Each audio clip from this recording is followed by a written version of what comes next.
হে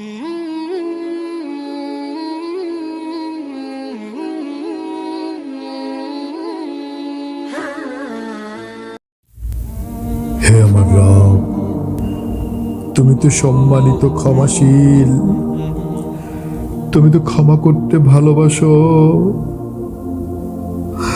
অতএব আমাকে ক্ষমা করো।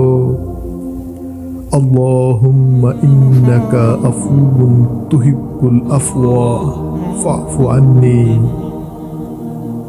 কদরের রাতের মূল আমল হলো নিজের গুনাহ খাতা আল্লাহ থেকে মাফ করে নেওয়া। হযরত আয়েশা রাদিয়াল্লাহু তাআলা আনহা বলেন, একবার আমি রাসূলুল্লাহ সাল্লাল্লাহু আলাইহি সাল্লামকে জিজ্ঞেস করলাম, হে আল্লাহ রাসূল, আপনি বলে দিন, যদি আমি জানতে পারি কদর কোন রাতে হবে, তাতে আমি কি বলবো? রাসূলুল্লাহ সাল্লাল্লাহু আলাইহি ওয়াসাল্লাম বললেন, তুমি বলবে, আল্লাহুম্মা ইন্নাকা আফুউন তুহিব্বুল আফওয়া ফাফু আন্নি।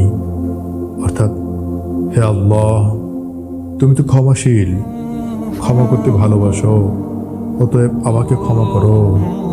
আল্লাহুম্মা ইন্নাকা আফুউন তুহিব্বুল আফওয়া ফাফু আন্নি।